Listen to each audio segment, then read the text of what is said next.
Muy buenas noches a todas las personas que se conectan el día de hoy, 5 de junio, año de nuestro Señor. Hoy se le han pegado las sábanas a Juanjo, así que no sé si es que aparecerá y nos acompañará el día de hoy. Así que, pues nada, vamos a comenzar, como siempre, con una oración. In nomine Patris et Filii et Spiritus Sancti. Amén. Ave Maria, gratia plena Dominus tecum, benedicta tui mulieribus, et benedictus fructus ventris tui, Iesus. Santa María, Mater Dei, ora pro nobis peccatoribus, nunc et in hora mortis nostre. Amén. Amén. Muy bien. Entonces, ¿qué tal la semana, Eduardo? Cansada, la verdad. ¿Qué tal el campo? Estresante un poco, pero bueno, aquí estamos. Aquí estamos. Bien. Quería comenzar antes de entrar al tema central que nos reúne esta noche. Pues nada, apareció Juan José. Como siempre, Juan José se nos une después de la oración, porque esto de rezar no es lo de él, ¿eh? Es terrible. Pero está bien, es bautizado y está bien. Muy católico eso. Muy católico. No, está bien. Lo importante es que eres bautizado, está bien. Bueno, igual la bendición de la Virgen se hace extensiva, supongo. Bien, tenemos un tema particular que yo quería conversar antes de entrar al tema del socialismo y la iglesia, y es básicamente una situación que me ha parecido un poco particular que ha pasado con el Papa en esta semana y media, si lo queremos poner así. Así que lo único que he hecho es solo como que recopilar los hechos, ¿sí? Para luego analizarlos brevemente antes de iniciar el tema de hoy. Bien, primero tenemos esto que ha pasado, que lo vemos aquí en el titular. El Papa Francisco habría pedido a obispos italianos no admitir en el seminario a homosexuales. Este fue el contexto en el que el Papa dijo que había mucha mariconería en los seminarios, o mariconado, como lo quieras traducir, pero en italiano era una palabra fuerte y bastante vulgar para referirse a las personas homosexuales. Entonces, este fue, digamos, el notición de lo que había dicho el Papa. Entiendo que esto fue en una reunión bastante íntima con los obispos italianos y se filtraron estas palabras del Papa. Entonces, inmediatamente después de la filtración comprenderán que todo fue los titulares de las noticias y por todos lados todo el mundo hablaba sobre esto. Así que exactamente al día siguiente, 24 horas después, sale la siguiente noticia. Papa Francisco se disculpa y afirma que nunca ha pretendido expresarse en términos homófobos. ¿Ok? Entonces, digamos, básicamente el Papa dice que tal vez no fue la forma, entonces pues pidió disculpas y de repente alguien se sintió ofendido. Sobre esto pasaron 3-4 días más o menos y luego tenemos al Papa Francisco que anima a un joven homosexual expulsado del seminario a continuar con su vocación. E inmediatamente, 2 días después de esta noticia, tenemos al Papa escribiendo el prefacio del último libro de James Martin, diciendo que debemos estar agradecidos por este libro. Quienes no lo saben, el sacerdote James Martin es un sacerdote jesuita que es bastante conocido por su activismo constante respecto al tema LGBT. Por desgracia, sacerdote, ¿no? Pues bueno, pues así la cosa. Bien, yo solamente quise traer esto a colación porque quería que un poco lo comentemos, porque realmente a mí esto me parece una cosa ya, digamos, aquí Aristóteles se revuelca en su tumba con el principio de no contradicción. Evidentemente aquí primero decimos una cosa, luego decimos otra, algo que, para ser francos, estamos un poco acostumbrados a que sea así. Sin embargo, no había pasado que sea con tanta inmediatez. Es decir, dentro de la misma semana y media tenemos una serie de fluctuaciones y cambios. Y pues nada, esto es un poco lo que tenemos. Hay gente que eventualmente interpretará esto de alguna u otra manera tratando de salvar el argumento del Papa, pero para mí la cosa es bastante, digamos, bastante incoherente, bastante contradictoria. No sé qué piensan ustedes. Sí, o sea, yo digo, es difícil interpretar porque no deja mucho para interpretación. Es algo totalmente ambiguo y, como tú dices, ¿no? Es algo que ha caracterizado mucho este pontificado. Tengo un amigo que me dice que de los mayores errores del pontificado es la comunicación, pero, hombre, no sé cómo justificar eso, que sea un error de comunicación, ¿no? La ambigüedad es una característica, pero innegable, de este pontificado. O sea, no hay otra forma de decirlo. No hay forma de defender al Papa en este asunto. Y, hombre, la semana pasada hablamos sobre el sedevacantismo. Defendimos de que Jorge Mario Bergoglio es el sucesor de San Pedro, pero no hay cómo defender esta ambigüedad en el mejor de los casos. Porque, ojo, que no estoy diciendo que quita lo otro, ¿eh? ni que nos equivocamos la semana pasada, ¿no? Sonó un poco así, estaba asustando. No, tranquilos. Cálmate, Roberto Belarmino, cálmate. Lo que estoy diciendo es de que también comprendo a todos los católicos que se sienten confundidos por esto, porque son cosas que confunden. Si yo te digo, a ver, no pongan a ver curas homosexuales, casi se me sale la palabra, no pongan a ver curas homosexuales, y le siguiente, oye, y escribo ¿qué fue que escribo? El prólogo, ¿no? El prólogo Sí. de este curita. Sí, escribo el prólogo de un cura escandaloso, un cura que es, en el mejor de los casos, también ambiguo en cuestiones, por ejemplo, del aborto, el de la defensa de la vida. Un cura que no sabe a qué baño entrar. Bueno. Y un cura que es abiertamente pro-gay. O sea, que va a las marchas del Día del Orgullo y que se refiere a dos homosexuales unidos como esposos o esposas entre ellos. Y que, bueno, que ya sabíamos que el Papa le apoyaba, porque le ha escrito 3 cartas de su puño y letra felicitándolo. Pero yo entiendo a estos católicos, porque estos católicos te dicen, oye, lo que defiende ese cura James Martin, eso no es católico. Y en efecto no es católico. Ese sujeto es católico porque está bautizado, como me lo acabas de decir tú. Y venga, es sacerdote porque ha recibido el orden sacerdotal, pero en la práctica no es católico. O sea, eso no es catolicismo lo de ese sujeto. Y la postura de muchas personas es, ¿cómo yo voy a seguir a ese cura que hace tantas cosas que son contrarias a la fe, contrarias a la tradición, pero contrario a lo que dice el Papa, dependiendo de cómo se ha levantado ese día? ¿Sí? Entonces, a ver, ¿qué hago? Y se está cometiendo un grave error, que es confundir a la gente. Sí, o sea, sobre esto solamente aclarar también, más bien sumar, no aclarar, sumar el hecho de que este libro al cual le ha hecho prólogo el Papa Francisco, todo el libro básicamente se centra en la parábola, perdón, no es la parábola, sino la escena en la que Jesucristo resucita a Lázaro, o lo hace volver a la vida.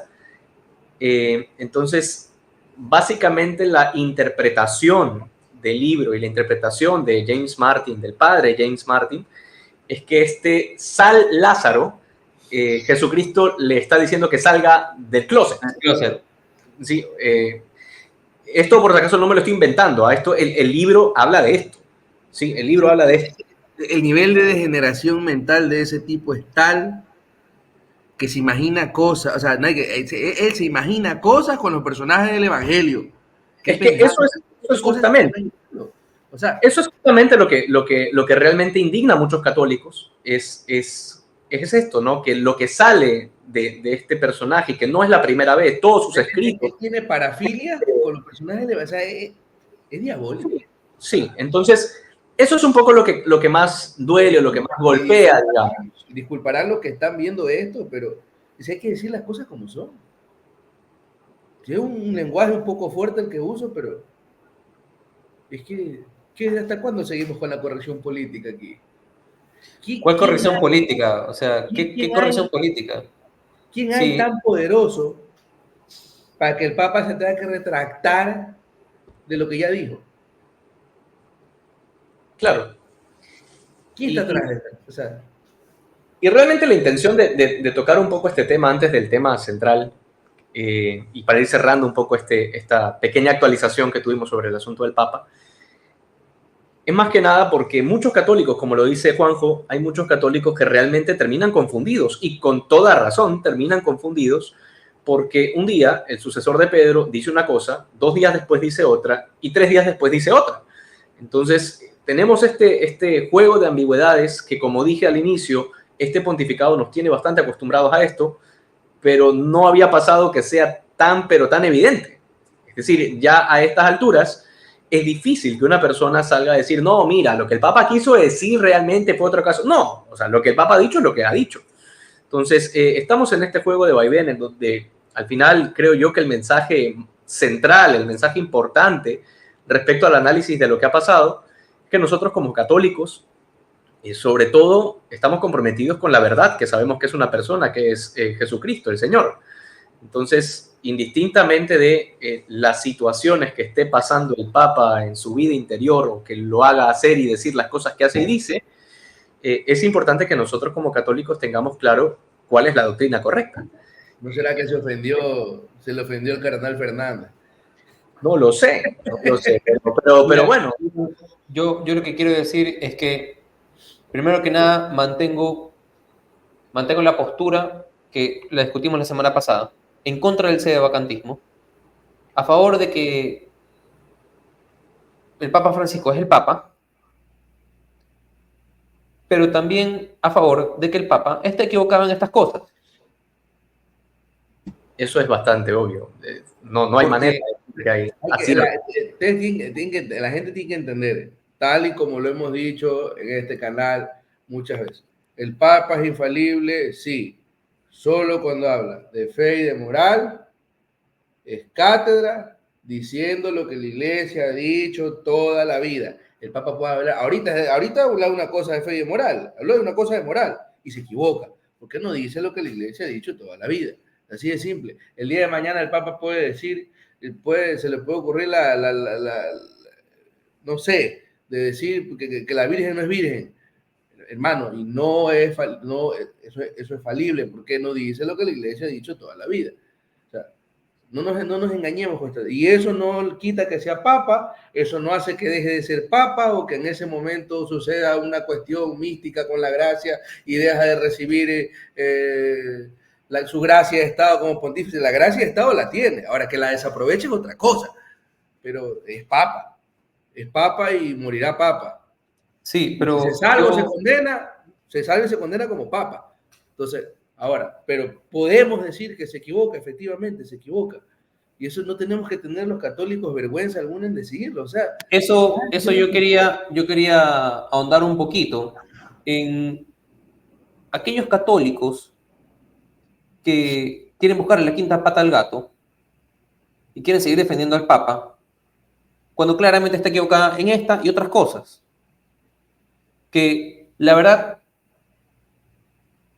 en el mejor de los casos, como ya lo dijimos, es ambiguo, pero la verdad es que le pone más fuerza a una cosa que a la otra, porque yo ni siquiera diría que es ambiguo en esta situación, ¿no? Porque lo de la semana pasada, que fue en privado con unos obispos y que se filtró, y que al día siguiente es, ups, perdón. Y otra cosa, escoger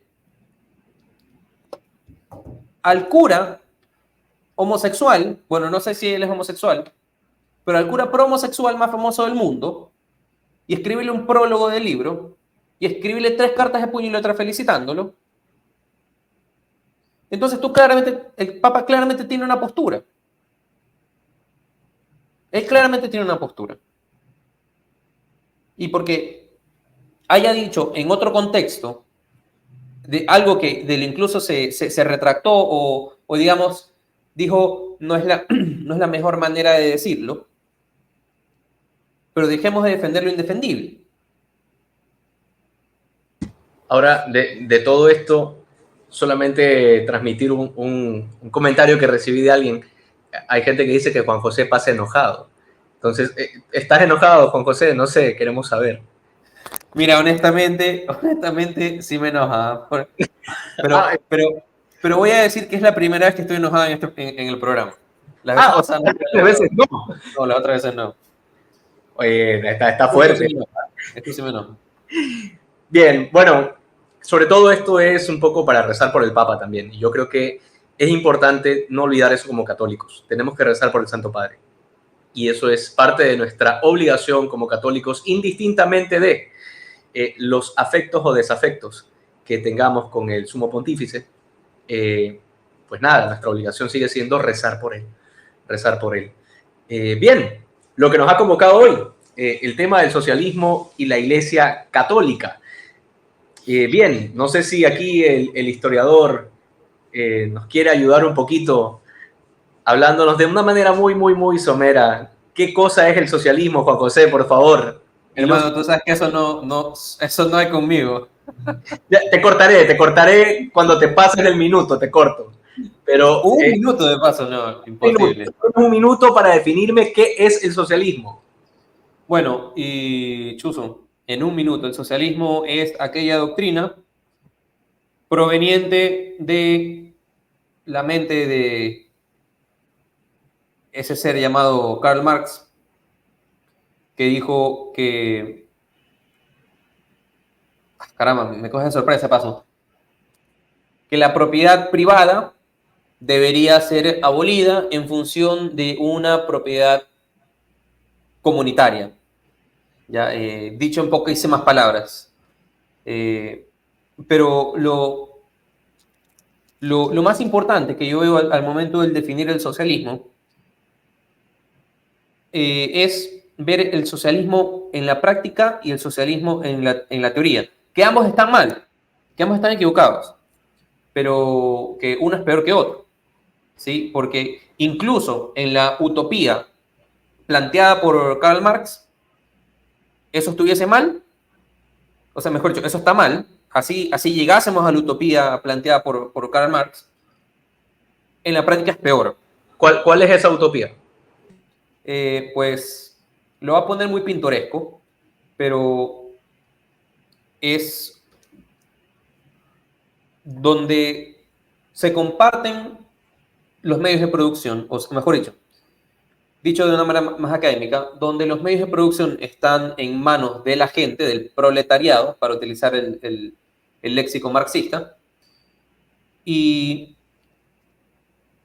a cada uno se le da lo que merece, ¿ya? O sea, no hay grandes amasamientos de fortunas, ni de tierras, ni de bienes de producción, sino que entra en una propiedad comunitaria, por así decirle. Sí, ahora entiendo que el socialismo científico, que es el que planteaba Karl Marx junto con su amiguito hebreo Engels, es justamente lo que le dio más auge a la teoría. Marx era judío. Sí. Ahora, esto, digamos, le dio un trampolín al tema del socialismo, pero me parece que el socialismo viene mucho más atrás incluso de Marx. Marx lo plantea como el socialismo científico, si se quiere, de hecho así lo pone, como socialismo científico, pero el socialismo, digamos, viene mucho más atrás. Ahora, la idea no era tanto profundizar un poco en la parte histórica, sino más bien en la parte doctrinal y en la parte teórica, porque como católicos lo que nos interesa un poco es por qué esto está mal o por qué está bien. Tenemos cada socialista que se dice ser católico y no solo eso, sino que dice que Jesucristo fue un gran revolucionario. ¿sí? Porque leen el Evangelio en clave socialista, ¿no? En clave marxista. Entonces, allí donde ven a Jesucristo haciendo el milagro de los panes y de los peces, lo que están viendo es la distribución de la riqueza. Entonces, ven que hay una distribución igualitaria para todos y todas y todes. Entonces, esta lectura un poquito, digamos, desabrida, un poquito lejana de los padres de la iglesia respecto del Evangelio, es una lectura propia de lo que llamamos teología de la liberación, que no es otra cosa que el socialismo y el marxismo afectando e infiltrándose en la iglesia y convirtiéndose en teología. ¿Sí? Que eso, por ejemplo, aquí en nuestro país, en Ecuador, particularmente en la provincia de Manabí, y también en otras provincias, pero sobre todo en la provincia de Manabí,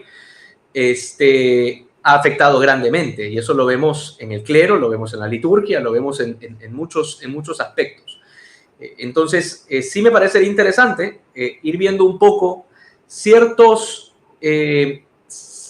escritos magisteriales de los papas. He recopilado solamente 5, ¿no? Porque hay bastantes, ¿sí? De hecho, los 10 papas anteriores al Papa Francisco han hablado en contra del socialismo. Los 10 papas inmediatos anteriores al Papa Francisco, cada uno de ellos en cada encíclica han hablado en contra del socialismo. Yo solamente he recopilado 5 para poderla comentar entre nosotros un poco, antes de entrar al tema un poquito más actual, porque al fin y al cabo este tema sale a raíz de las elecciones que hubo ahora último en México, y también en otras elecciones presidenciales, en donde de alguna u otra manera el socialismo y el judaísmo están juntos y triunfan, sobre todo en países, y eso será para otro tema, para otro día, pero llama mucho la atención como países sumamente católicos como Argentina y sumamente católicos como México terminan ganando presidentes que son judíos y libertarios o socialistas. Entonces es una cosa un poquito extraña la que sucede. No, mira, eso es culpa de una pastoral y una catequética que hemos tenido en la iglesia. Yo la viví, todas la vivimos en nuestra infancia. Lo que pasa es que estos ideólogos estos de la teología de la liberación calaron mucho en los seminarios después del concilio, ¿no? Gracias a Dios los curas nuevos están saliendo mejor, ¿no? O sea, curas de nuestra edad, un poco menores, pero o sea, la gran mayoría de los curas viejos es un desastre, pues, hermano. O sea, estamos en la década de los 60. Monseñor Leonidas Proaño aquí, perdónenme lo que voy a decir, pero eso era teología de la liberación a más no poder. Entonces claro, llenaban solo voy a labor hacer social a los pequeño indígenas. paréntesis. Teología. Claro. Llenaban aquí de labor social a los indígenas y filosofía cero, teología cero. Y entonces, Ana, mira, pues todas las consecuencias del movimiento indígena que tenemos. Todos son protestantes, la mayoría son protestantes, evangélicos, han vuelto a creer en la Pachamama y 10.000 tonterías más. Entonces hay una mala catequética, una cuestión apostólica muy, muy, muy mal hecha, terriblemente mal hecha, porque hay gente que cree que la iglesia es una especie de no sé, refugio, de hogar, de casa de caridad, y me acuerdo que me llevaron a mí a hacer una labor en una casa, unas chicas, y toda la labor cristiana que se hacía ahí era la típica labor social de ir, poner tortitas, globos y se acabó la historia. Cuando quisimos meternos a enseñarles a esas chicas, a formarlas en cuestiones teológicas, filosóficas, las puertas se cerraban, ¿no?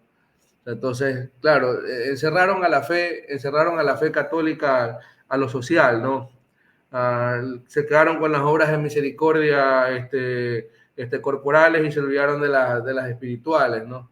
Entonces, la gente piensa que la iglesia es no sé, una casa de caridad, de estas, así, ¿no? Y la misión de la iglesia no es esa, pues la misión de la iglesia es enseñar y salvar almas.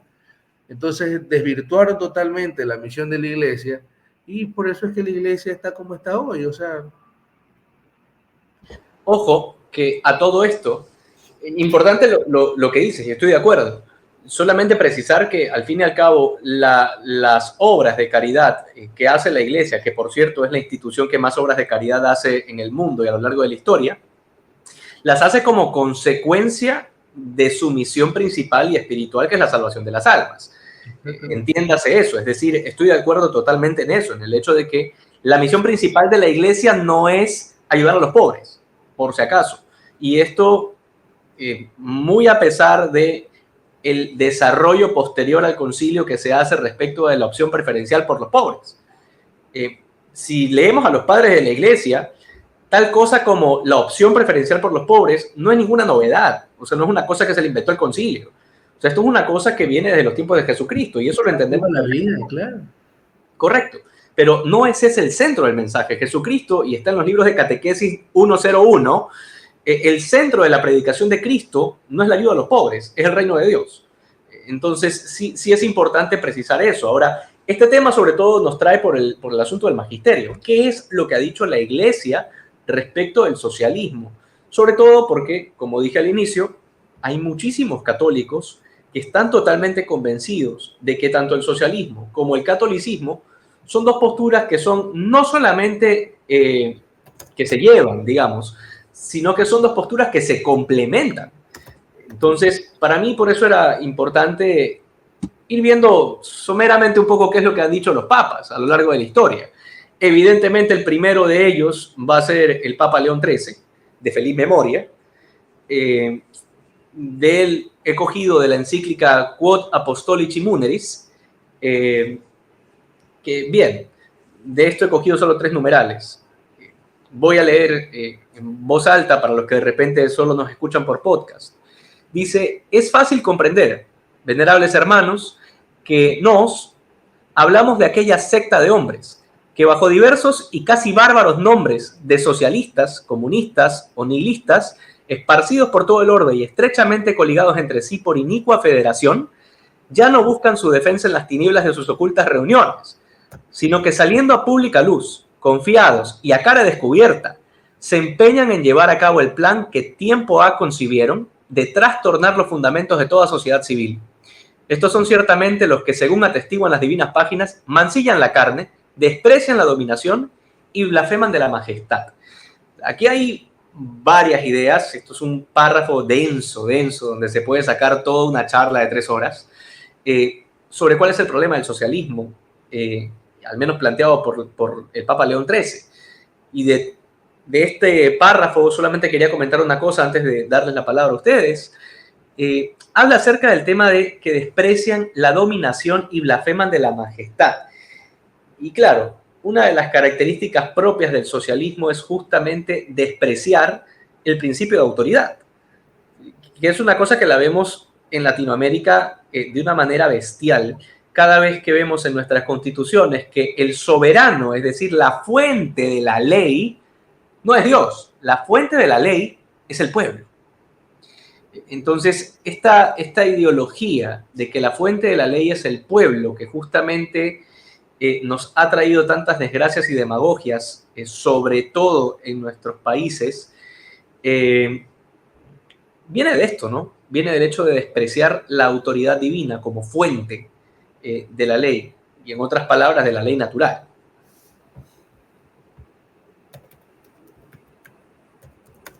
Sí, yo, a ver, quiero hacer un rewind histórico, porque ¿dónde se origina realmente el socialismo? Y esto, la historia del socialismo o del marxismo, si se quiere, es simplemente la historia de la revolución como una sola. Porque los primeros que presentaron esas tendencias de desprecio hacia la autoridad, hacia la majestad, fueron los protestantes. Fue Lutero, cuando dijo, no quiero seguir al Papa. Posterior a eso, influenciado por las ideas de Lutero, vinieron los revolucionarios franceses, que dijeron, cortémosle la cabeza al rey, y se terminaron cortando la cabeza entre ellos. Y finalmente apareció pues la revolución bolchevique, donde, bueno, se desprendió el comunismo o el socialismo, si se quiere. Para mí, la verdad es que esa diferenciación es meramente una herramienta de los intelectualoides de izquierda para diferenciar el mismo mal, o para segregar, o para bajarle el tono al mal, cuando te dicen esto no es comunismo, es socialismo. Ojo, que solamente quería aclarar, para mí me parece que es un tema de gradaciones, es decir, el socialismo eventualmente llegará a ser comunismo. El mismo Marx decía eso, el punto es llegar al comunismo, cuál es la vía del socialismo, y luego hablaba pues de lograr la dictadura del proletariado, etcétera, etcétera, que todo los medios de producción, y el fin era el comunismo. Entonces eso de que vengan a decir que es que una cosa es lo uno y otra cosa es lo otro, no, o sea, lo uno es la meta y el otro es el camino. Correcto, sí, solo Claro, quería hacer... ellos usan ese eufemismo para engañarnos. Correcto. Continúa, Juan, con lo que decías. Sí, y entonces ese rechazo que se ve en los comunistas, pues ya se vio desde el tiempo de la revuelta protestante. Y no quiero caer de nuevo en, en tema de Papa Francisco, pero es que la verdad es que todas las cosas me van a llevar a él. Pero no lo voy a hacer, pero no lo voy a hacer. No te, Juanjo, que la gente dice que solo pasas enojado. La verdad es que voy a confesar, primera vez que estoy enojado, pero es primera vez. En fin. Y este rechazo a la autoridad, si nos vamos a tiempos, digamos, bueno, no sería tiempo, sino a situaciones que preceden el tiempo, vamos a encontrarnos con el relato de Lucifer, que pues rechazó la autoridad de Dios.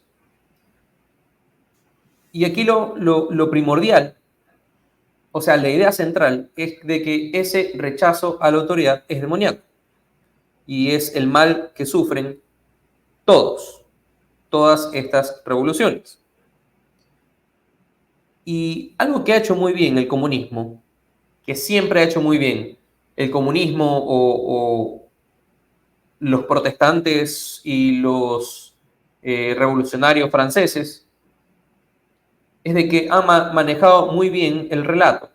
Han sido unos propagandistas fenomenales, ¿sí? En el caso de Lutero, pues tenían a su disposición ¿cómo se llama? La imprenta recién inventada por Gutenberg. Los revolucionarios franceses pues se basaron en muy buenos comunicadores y en los periódicos. Y el comunismo moderno, que es más inteligente aún, porque hasta se infiltró en la iglesia y aparecieron los curas que siguen la teología de la liberación y nos dicen, no, es que nos desenfocan de lo que debe hacer la iglesia, de lo que debemos hacer los católicos, en preocuparnos por las almas de los demás, pero no, ahora lo importante es que no hayan ricos, sino que lo de los ricos dárselo a todos. Estaba viendo ahorita un documento de la iglesia,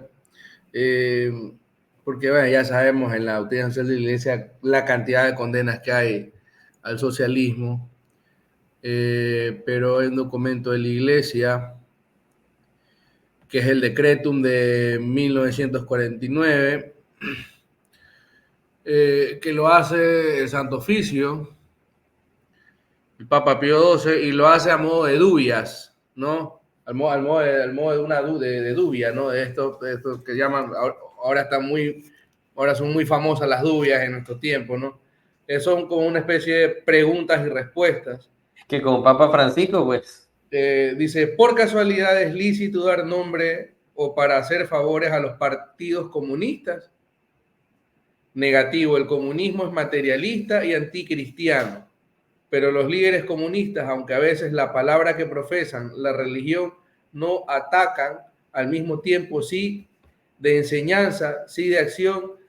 Esto está mal traducido, pero bueno, atacan a la iglesia de Cristo y son sus enemigos y hay que hacer todo para desenmascararlo. Es lícito publicar, promulgar, leer libros, revistas, folletos que defiendan la acción o la doctrina comunista. No es lícito, es prohibido en efecto por el canon 1399 del Código de Derecho Canónico. Pueden los cristianos que realizan actos que promueven el comunismo, ¿no? Admitidos a los sacramentos, negativo según ordinarios principios de sacramentos denegados. Se les prohíbe, o sea, estamos hablando de que inclusive llega al punto de prohibirse los sacramentos. Sí, es que yo no creo que haya discusión. Eso era en esa época. Ahora, ¿qué es lo que ha pasado ahora? Si los cristianos declaran abiertamente la doctrina materialista y anticristiana de los comunistas y sobre todo si defienden o la promulgan ipso facto como apóstatas de la fe católica, se enfrentan a la excomunión reservada a la sede apostólica de una manera especial. Afirmativo.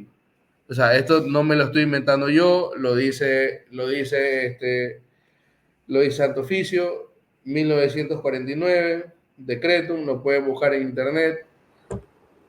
Perdón, tenemos una pregunta de alguien que nos escucha. Nos dice, buenas noches, 2 preguntas. ¿Cómo y por qué el socialismo ha tenido gran acogida a nivel internacional, especialmente en América del Sur? ¿Cómo y por qué? Esa es la pregunta de Aventura Sego.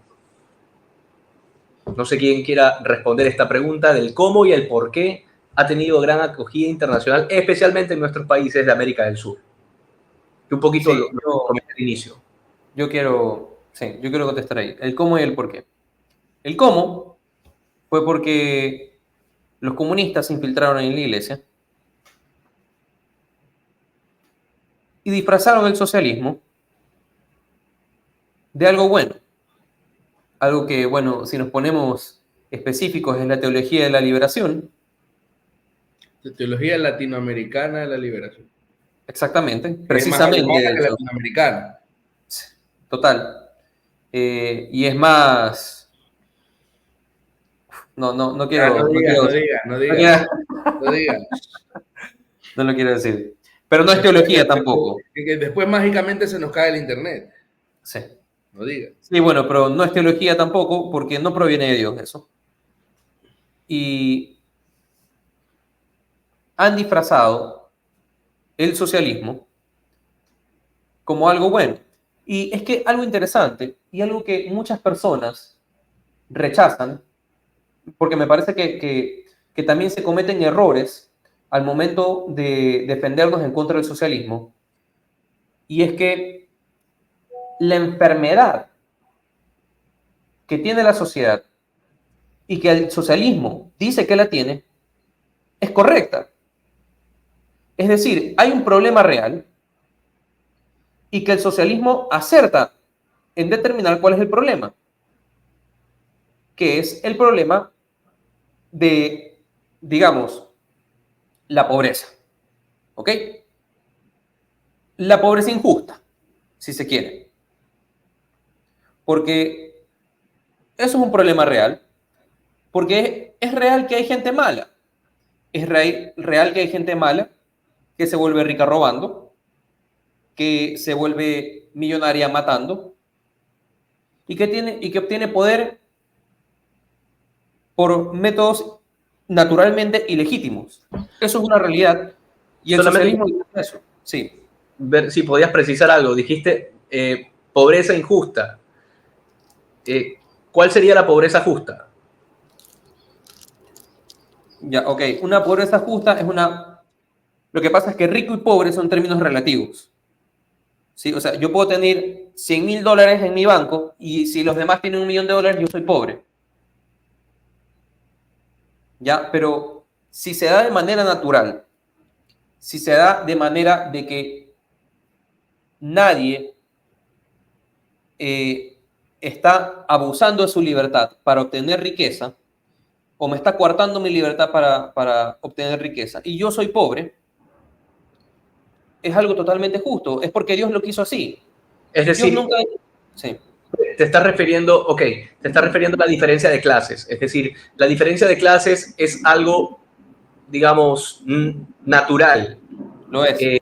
Correcto. Bien, solamente quería hacer esa precisión para un poquito que se entienda mucho mejor lo que estamos conversando. Sí, yo quería, Porque claro, justamente lo que plantea el socialismo y el comunismo eventualmente es que haya una igualdad, un igualitarismo en cuanto a clases, ¿no? Al final, la revolución por las armas, que es como termina la obra de Marx, la revolución por las armas del proletariado contra la burguesía, finalmente establecerá el comunismo en donde ya no habrá, digamos, Sí, clases. pero déjame terminar el yo punto. quería decir, Déjame terminar el punto.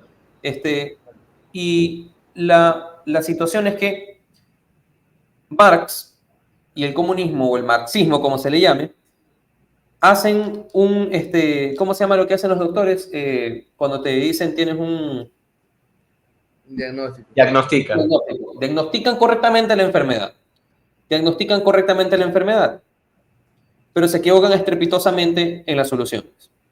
Entonces, la enfermedad que diagnostica el comunismo, que denuncia el comunismo, esas desigualdades injustas, los abusos que son propios de las sociedades liberales modernas, ¿ah? Valga la aclaración, son problemas reales y son luchas justas que se deberían tener, pero que el comunismo no es el camino. Sí, ahora, frente a la pregunta que nos ha hecho, Yo quería acotar algo con lo que está preguntando aquí sí, Javier Caseo.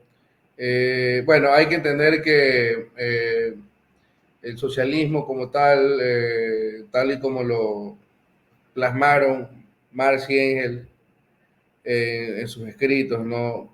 Es una cosa que luego fue pues transformándose y adecuándose pues a la conveniencia de muchos otros, diría yo, porque también estos ciertos líderes políticos a veces no es solo cosa de que una filosofía esté mal, sino que también estos narcisistas buscan lo que se les adecue mejor a su causa, pero digamos que hay varias líneas, ¿no? O sea, dentro del mismo comunismo, dentro del mismo marxismo, el leninismo, el estalinismo, la gente de Gramsci, y luego la gente de la Escuela de Frankfurt. Entonces, ¿cómo y por qué el socialismo ha tenido una gran acogida a nivel internacional? O sea, la gente de Frankfurt supo hacer lo que no supieron hacer otros como Gramsci, bueno, claro, todas estas escuelas que era pues el tema de vamos a la revolución por las armas, la revolución sangrienta, ¿no? O sea, como inició la Rusia comunista, que en realidad los comunistas no ganaron la revolución, hay que hacerles entender eso. Todo fue mucho después, en realidad fue un año después, una cosa así. ¿Qué es lo que supieron hacer bien dentro de su máquina de maldad los hombres de Frankfurt? Es que los hombres de Frankfurt no eran campesinos analfabetos, gente a la que o sea, digo, yo le puedo entender a una persona que es comunista si se ha muerto de hambre en la calle, si tiene para vivir con un pan al día, con un vaso, o sea, a esa gente le puedo entender que sea comunista, o sea, le puedo comprender, pero esa gente yo creo que es más capitalista que el más multimillonario de todos, o sea, porque sabe lo que es sudar, entonces la gente de Frankfurt básicamente eran hijos de papis ricos, acomodados, niños bien, burgueses, no tienen nada más que hacer porque viven de la plata de otros, empiezan a meter todo su pensamiento y lo empiezan a maquillar. ¿Por qué? Porque se dan cuenta que a donde tienen que calar es en las universidades. O sea, ahora tienen que ir a donde están los intelectuales, a empezar a crear una masa de intelectuales que repleten las universidades. Entonces, ¿qué es lo que pasa? Las derechas, los grupos un poco más conservadores se dedican a combatir el socialismo como lo venían haciendo, ¿no? Entonces, por eso tienes en América Latina, década de los 70, todo el tema de dictaduras que ya sabemos que venían ordenadas desde el norte y toda la cosa con el afán, pues, obviamente, de combatir el socialismo, pero lo que pasa es que estos iluminados no habían descubierto que la gente de Frankfurt ya se había metido en las universidades. De hecho, se meten en universidades de Estados Unidos, bastante. Entonces, ¿cómo han logrado calar y por qué han logrado calar en Latinoamérica y en el mundo? No solo en Latinoamérica, en el mundo entero. Porque fácil, apuntaron a dos cosas. O sea, tenemos que meternos en la iglesia y tenemos que meternos en las universidades. Y se acabó la historia. Entonces se inventaron la teología de la liberación y se inventaron estas escuelas de Frankfurt, y luego de eso, claro, es lo que tenemos hoy en día, el wokismo, el progresismo, que ya ni siquiera es, o sea, hay gente muy libertaria, muy capitalista, y sin embargo es de un alma y espíritu socialista más no poder. Entonces, ¿cómo y por qué? Yo creo que más que nada esa fue la receta por la cual lograron calar bastante. La mayoría si te pones a revisar la mayoría de la historia de personajes, de grupos políticos, no tanto ya los comunistas rasos como tal, sino los socialdemócratas, idea aquí en Ecuador, son niños de apellido, hermano, o sea, dejémonos de cosas. Son gente que sus padres, sus abuelos y sus bisabuelos fueron diputados y fueron, o sea, aquí, o sea, entonces digo, claro, lo hacen de esta forma, son un pocotón de burgueses que empezaron a meterse en universidades, en centros de saber, empezaron ahí a diseminar su doctrina, entonces tanto así que hoy día se podría decir que una universidad tú vas a debatir es entre socialistas, pero no casi que no entras si no es con otra idea, y no sales y que no te lavan el cerebro de esa manera, entonces... Correcto. Por eso. Mira, tenemos también un comentario de Ana que nos dice: el socialismo se enmascara para no parecer comunismo, y en esto yo creería estar de acuerdo con este comentario. Muchas veces la manera en la que se presenta hasta el día de hoy, increíblemente, siguen muchas personas reacias, por así decirlo, al tema socialista, que me parece bien. Digo increíblemente porque ha sido tan ingente la propaganda que ha tenido el socialismo a lo largo de los años, que pareciera que ya es una cosa que es aceptada comúnmente. Sin embargo, todavía hay mucha gente que seguimos resistiendo frente a este tipo de ideas, y por eso el socialismo se ve en la obligación de utilizar máscaras, es decir, de no decir de manera directa qué es lo que quiere, ¿sí? No decir de manera directa que lo que quiere es meterte la mano en el bolsillo, que lo que quiere es abolir la libertad, abolir el tema de la propiedad privada, abolir los derechos naturales propios de la ley natural. En cada país en donde el socialismo se enquista, lo primero que se barre es con el derecho individual de la gente, con el derecho a defenderse, es decir, a la legítima defensa, al porte de armas, al tema de la propiedad privada, al tema de la pena de muerte. Es decir, lo que causas en una sociedad con el socialismo es un caos. Sí, sí, dale, Juanjo. Y de ahí quisiera leer lo que dice el magisterio de Benedicto XV para seguir avanzando un poco. Dale, Juanjo. Okay. Y algo que ocurre hoy en día muy comúnmente es que si nosotros levantamos la mano y decimos, oye, esto es socialismo, ¿qué nos dicen? Ay, para ti todo es socialismo. Pues resulta que sí, hoy en día todo es socialismo. Ya, todo está inspirado en el manifiesto comunista. Sí, todo está inspirado ahí y en la escuela de Frankfurt. La educación mixta es Total. socialista. Todo. Entonces, la misa nueva. No sé, ya no quiero hablar. Resulta, sí, mejor motéate, hombre. Y Perdón.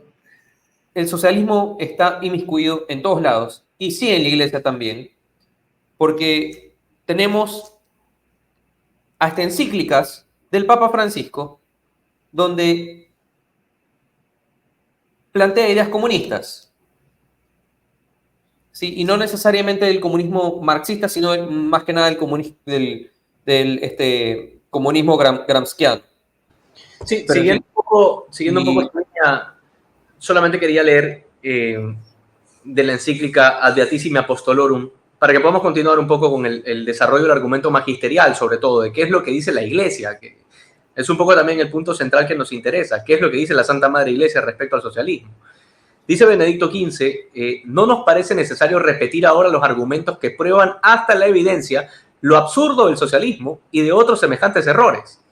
Ya lo hizo sapientísimamente León XIII, nuestro predecesor en memorables encíclicas, y vosotros, venerables hermanos, cuidaréis con vuestra diligencia de que tan importante enseñanza no caiga en el olvido, sino que sean sabiamente ilustradas e inculcadas, según la necesidad lo requiera, en las asambleas y reuniones de los católicos, en la predicación sagrada y en las publicaciones católicas. Es decir, la intención explícita de Benedicto XV era de que este magisterio que de manera frontal contradice el socialismo sea publicado, sea conocido de todos los católicos y que no se olvide todo el magisterio precedente. No sé, y un poco las preguntas que han hecho algunos de los que nos están viendo, sobre todo porque el interés de muchos de los que nos ven es qué piensa la Iglesia y cuál es la postura. Pues bueno, los papas parece que son bastante claros y explícitos en decir que no quiere que caigan en el olvido las distintas condenas, las múltiples condenas que ha tenido el socialismo a lo largo de la historia.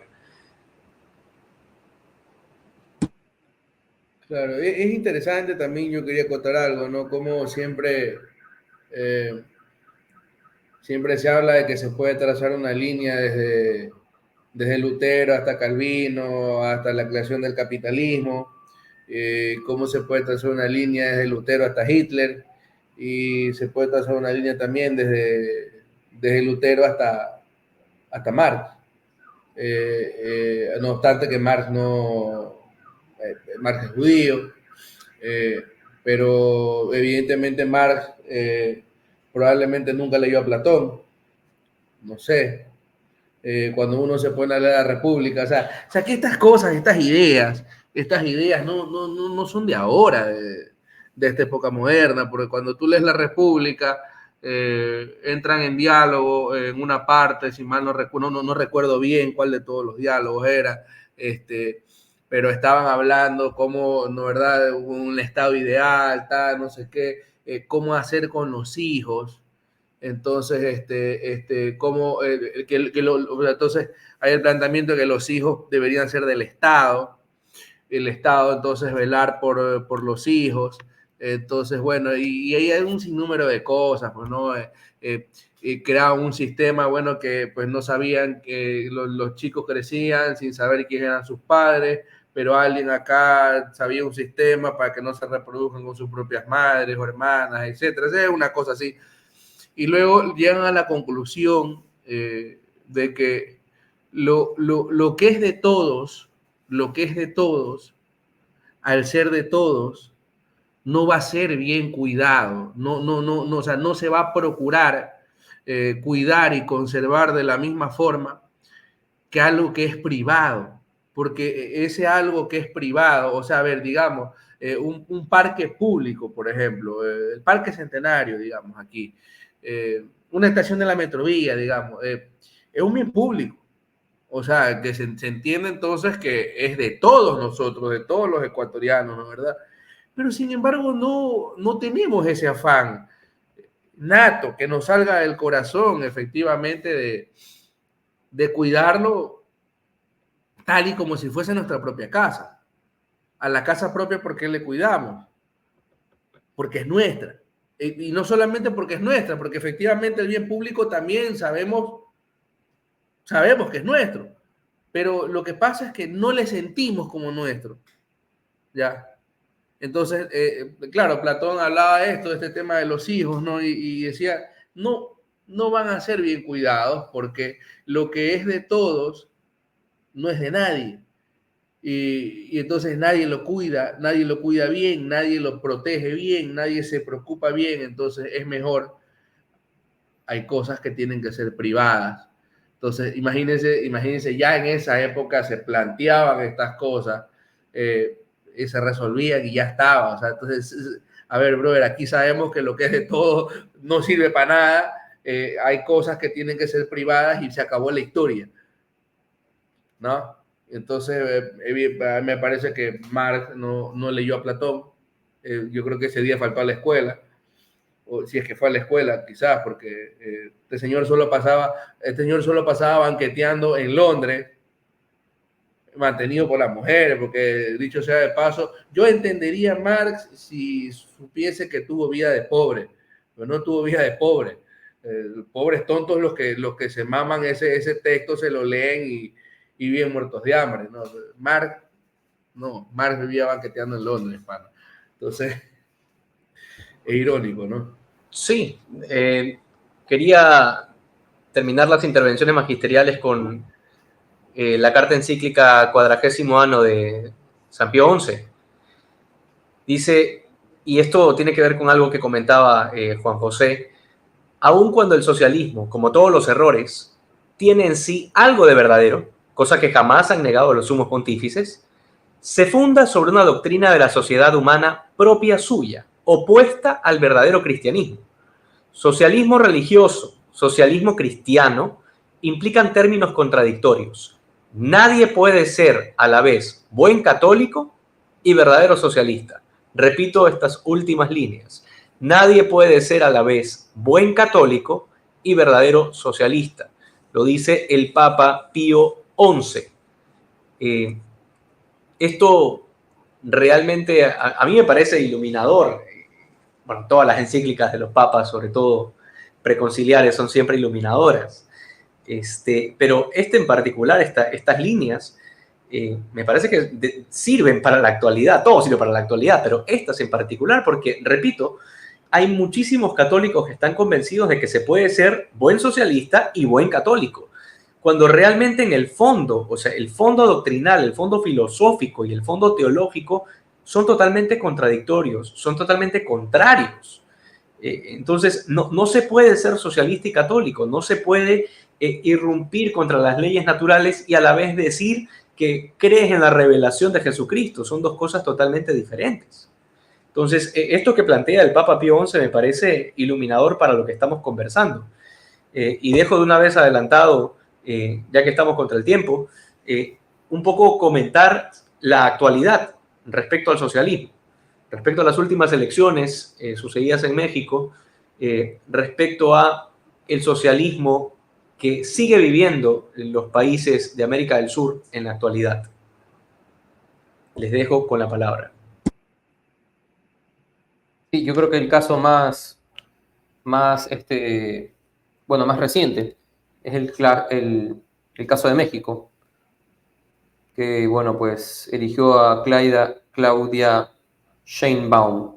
Que, a ver, aquí voy a decir que la tenían difícil, ¿ah?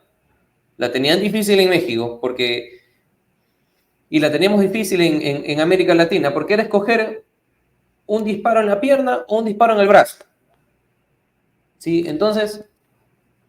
Eso es muy propio de la democracia. Siempre, la democracia siempre hace estas cosas. Siempre vamos a caer en estos temas. O sea, que es lo que es de fondo, porque es el sistema que está mal.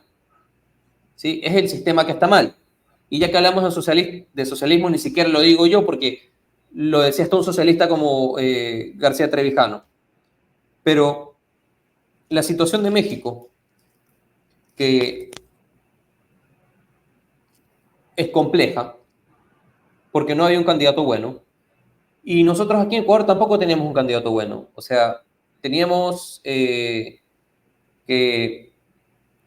escoger, pues, entre la línea más dura del socialismo, que era, pues, el correísmo, o, digamos, la línea progresista del socialismo.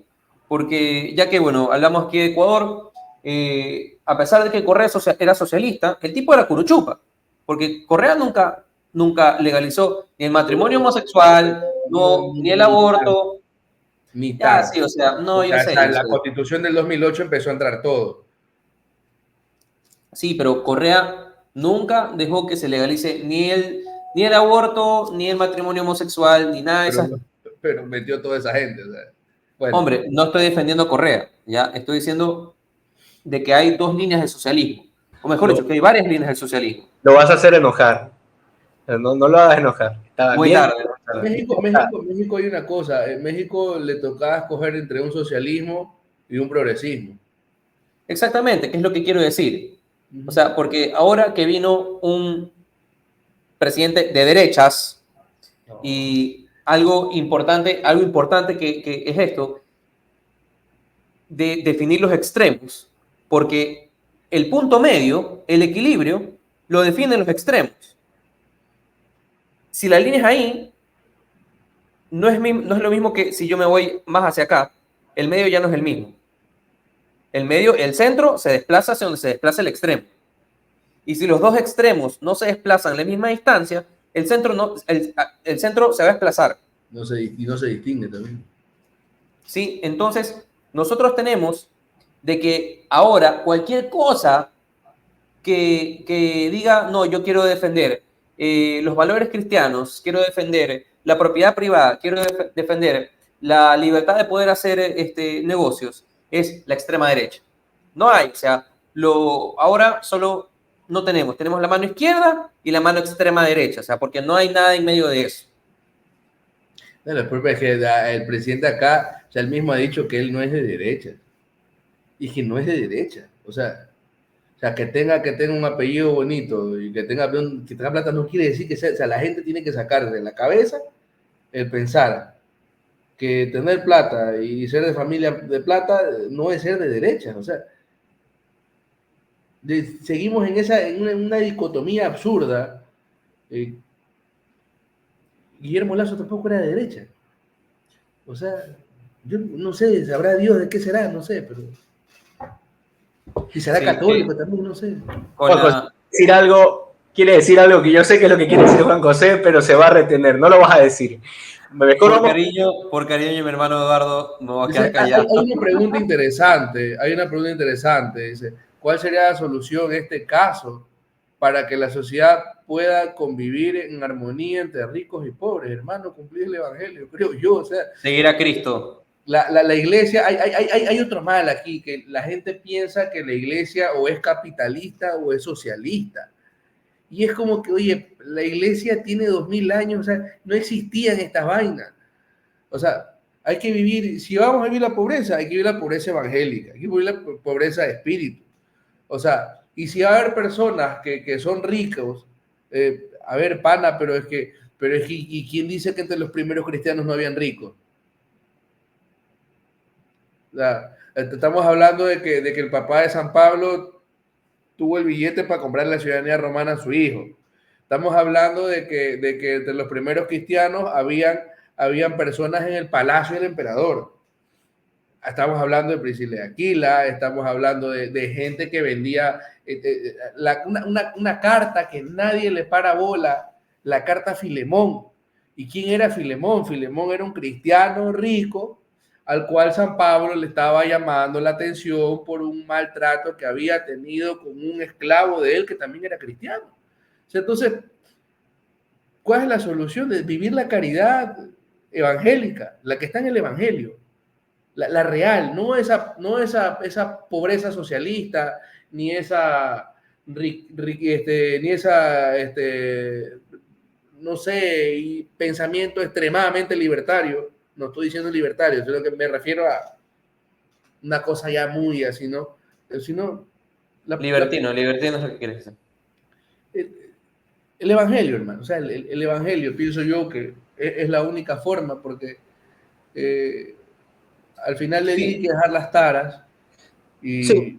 Y es que, mira, ya que hablamos de las revoluciones, si tú te pones a ver, toda revolución ha sido un movimiento para reparar el desastre que causó la revolución anterior. Todos estos problemas se radican si regresamos a la verdadera cristiandad. Aquí hay un comentario, dice, varias líneas de socialismo es lo mismo todo. De acuerdo. Sí, sí, pero lo que pasa es que la forma de proceder y por lo cual han calado en distintos estamentos de la sociedad, ya estos panas saben, entonces la forma de proceder obviamente es diferente. Entonces, ¿qué es lo que han logrado el día de hoy con el progresismo, con el wokismo? Claro, ir a esos estamentos de la sociedad donde nunca iban a calar. Entonces, ¿a quién ves de progresista? Al hijo de un empresario, al CEO de una compañía, allá donde no iba a calar la lucha de clases, ha llegado. Entonces, al final del día es lo mismo. Pero es que tienen que inventarse diferentes formas de diseminar el mal. O sea, el diablo nunca te va a atacar, nunca te va a atacar de la misma manera. Si el man puede, te ataca de distintos frentes. Sí, solamente para no dejar, digamos, en el aire el tema de cuál sería la solución, que bueno, un poco ya lo han respondido, de hecho, ¿no? La fidelidad al Evangelio y esto está, digamos, el elefante en la habitación aquí es la doctrina social de la Iglesia. No hay mesías político. Hay que dejar de creer en los mesías políticos. Eso está claro, ¿no? Ahora, la doctrina social de la Iglesia, lo que antes de llamarse doctrina social de la Iglesia no era otra cosa que el reinado social de Jesucristo. Y claro, también Dolores Montserrat también lo comenta en Instagram. La doctrina social de la Iglesia vendría a ser ese planteamiento que hace la Iglesia al respecto al asunto social. Ahora, sí es importante, y esto yo solamente quería hacer este comentario, es muy penoso cómo a lo largo de los últimos años hemos abandonado la teología política. Es decir, hemos abandonado la abierta postura que ha tenido la Iglesia siempre respecto a la política. La Iglesia tiene una postura respecto a la política, tiene una postura respecto a la sociedad y respecto al quehacer social. Entonces, muchas veces hay mucha temerosidad, sobre todo de los curas, que son los que tienen la autoridad para poder decirlo en las homilías. De los obispos. Obispos, sacerdotes, quienes tienen ese encargo específico y la misión específica de ser profetas y de gobernar la Iglesia, tienen mucho miedo de hablar de política, tienen mucho miedo de hablar, sobre todo, y ojo, aquí yo no estoy hablando de política partidista, se entiende, pero de aquella política que a la sociedad le interesa. Para eso está la Iglesia es autoridad moral. Si la Iglesia deja de ser autoridad moral, entonces deja de tener la misión que Jesucristo le encomendó. Entonces, la Iglesia no puede quedarse callada frente a cuestiones que son políticas. Y frente a lo que decía Juanjo hace un rato, hay una persona que también nos está siguiendo, José Miguel Iturralde, que nos manda saludos y que también dice, buena puntualización la que hace respecto a que Correa, siendo de izquierdas, era curuchupa. Porque cuando algunos asambleístas quisieron meter el tema del aborto, y eso fue verdad, cuando quisieron meter el tema del aborto, él amenazó con renunciar a la presidencia si hacen eso. Y hace una última precisión, José Miguel, que dice, ya quiero ver que algunos supuestos candidatos católicos hagan eso. Lazo, dice José Miguel, Lazo, líder de derecha, así lo dice, líder de derecha y del Opus Dei, no dijo absolutamente nada cuando fue lo del tema del aborto. Y eso, ojo, yo solamente quiero decir algo, pero ojo, eso a mí me consta porque él en algún momento de manera pública dijo haber pertenecido a la obra. No sé si pertenecía a la obra cuando pasaba esto, eso sí no lo sé. Lo que sí sé y que quedó claro públicamente a los ojos de todos los católicos es que cuando fue el tema del aborto, este tipo fue la cosa más tibia que le ha pasado al Ecuador. Bueno, con esto y con muchos otros temas, porque fue al fin y al cabo una cosa que nunca supimos que tuvimos presidente. Pero al fin y al cabo, sobre este tema particular del aborto, un saludo a la bandera. O sea, fue el famoso tema de yo soy católico, pero no le quiero imponer a la sociedad mi fe. Y entonces, por eso que triunfa la democracia. Porque soy demócrata. Para los demócratas, eso debería ser una nueva herejía, ¿no?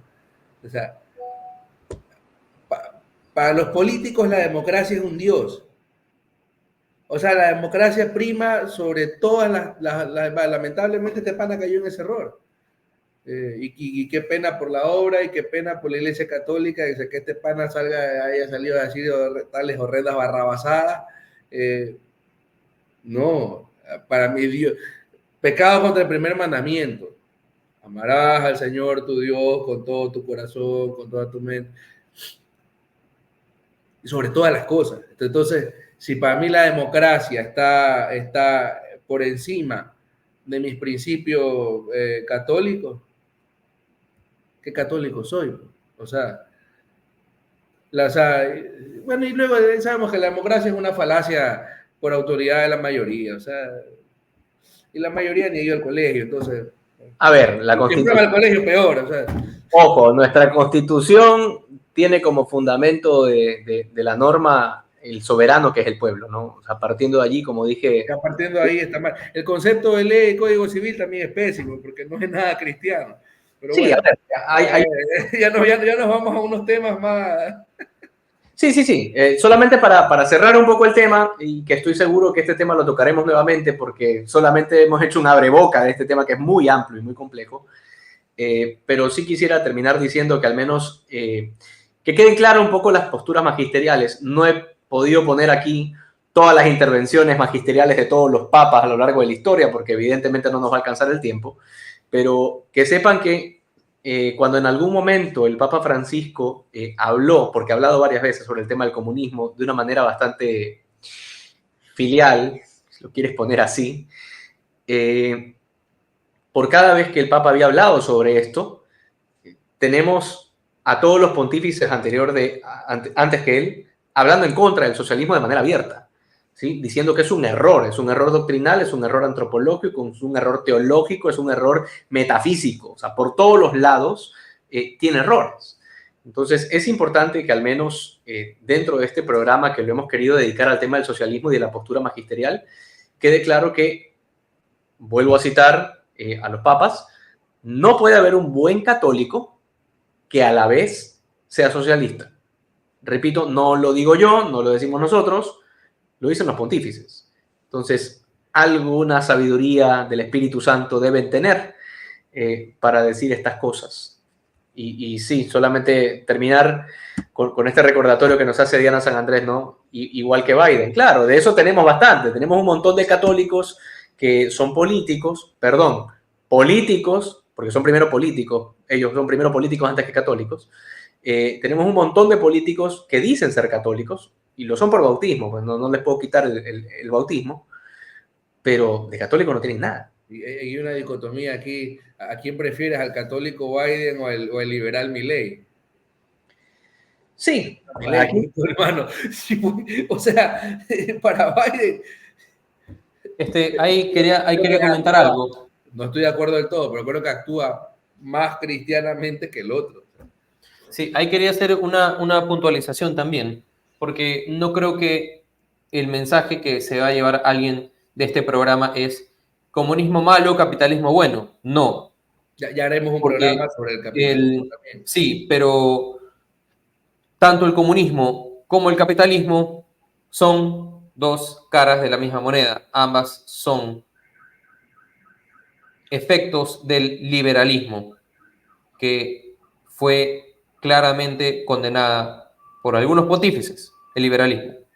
Entonces, el capitalismo también es una respuesta errónea a los problemas causados por las revoluciones anteriores. Eso es lo interesante de la iglesia en su función de madre y maestra, ¿no? Porque, vamos, tenemos este tema bueno, la Revolución Francesa, luego viene la Revolución Industrial, viene a ver, el socialismo como tal sale pues de ese grito de auxilio de gente obrera que estaba padeciendo evidentemente lo que hoy sería inconcebible, una explotación extremadamente infeliz y maldita.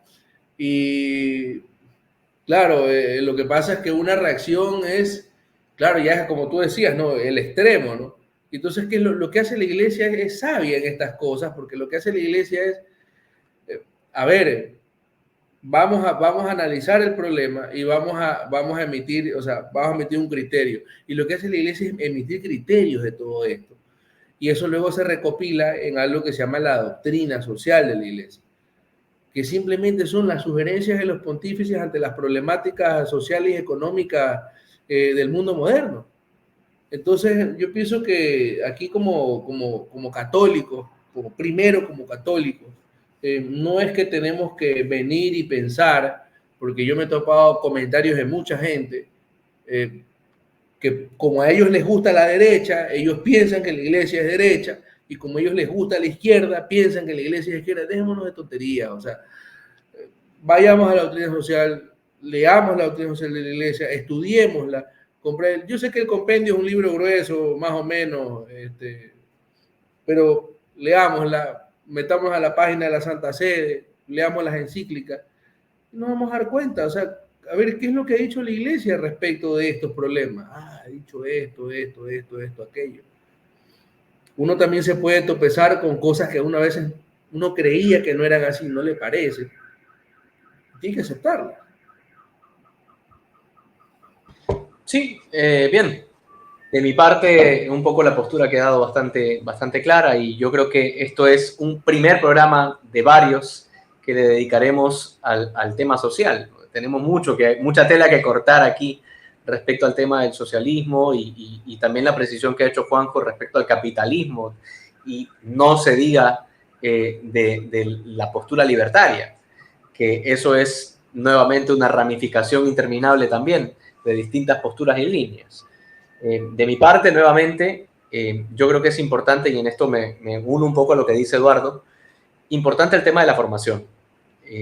Estas cosas están a la mano de cualquiera, o sea, estas encíclicas, para quien le interesa realmente saber qué es lo que piensa la iglesia, y que todo católico debería interesarle qué es lo que piensa la iglesia respecto a estas cosas, es importante leer estas encíclicas, leer estos documentos, leer qué es lo que ha dicho la iglesia a lo largo de los siglos, y no solamente basarnos en escritos que han salido ayer, hace 2 meses o hace 11 años. Entonces, es importante ver toda la historia de la iglesia en su contexto. De mi parte, eso. Vamos despidiéndonos ya por tema de tiempo y agradecerles a todos. Desde ya, Dolores nos está pidiendo un programa sobre la doctrina social de la iglesia. Ahí es cuando Juan José se emociona. Bien, sí. Largo. Se podría hacer varios capítulos analizando cada una de las encíclicas y es larguísimo. Sí, mira, ve que José Miguel ha querido comentar desde hace rato, pero ha tenido desactivado el chat. Bien, saludos a José Miguel Iturralde. Un abrazo, José Miguel. Bien, pues, vamos. Yo el otro día lo vi en misa, creo, en Santa Teresita, no sé. Qué bueno que lo haya visto en misa. Quiere decir que va a misa. Qué bueno. Creo que no me reconoció, pero creo que fue él, no me acuerdo. Bien, pues, vamos terminando. Entonces, de mi parte eso. Y agradecer a todas las personas que se están conectando. Siempre recordarles que tienen que seguirnos en nuestras redes. De esa manera vamos a poder llegar a más personas. Y pues bueno, Dios mediante, estaremos transmitiendo también en Facebook. Tenemos que esperar porque como la cuenta es nueva, nos dice que tenemos que esperar 60 días. Así que nada, esperaremos un poquito más a poder transmitir en Facebook y así llegar a más personas. Hasta eso, únanse al canal, suscríbanse, activen la campanita, síganos en Instagram. Y sobre todo estos lives que estamos teniendo, recuerden que los programas se suben a YouTube después de haberse transmitido. Así que compartan ese programa, cualquier persona que de repente le interesen estos temas y que creas que lo puedan necesitar. Y sobre todo los likes para que pues podamos, o sea, sea más visible nuestro canal y este contenido que humildemente hacemos, ¿verdad? No es que somos doctos en el tema, pero estamos muy preocupados por la situación actual de la iglesia, pueda llegar a más personas, para que más personas se animen a dar esta batalla cultural para que triunfe el reinado de Cristo Rey. Así es. Juanjo, tus palabras finales. Bien dicho. Y bueno, pues nada, creo que ya todo se ha dicho. Hay que confiar en el magisterio de la iglesia, que sí es infalible. Hay que confiar en lo que la iglesia siempre ha creído, ¿verdad? y hay que confiar siempre en la palabra de nuestro Señor. Amén. Muy bien, pues hasta la próxima semana y que viva Cristo Rey. Nos vemos. Que viva Cristo Rey. Viva.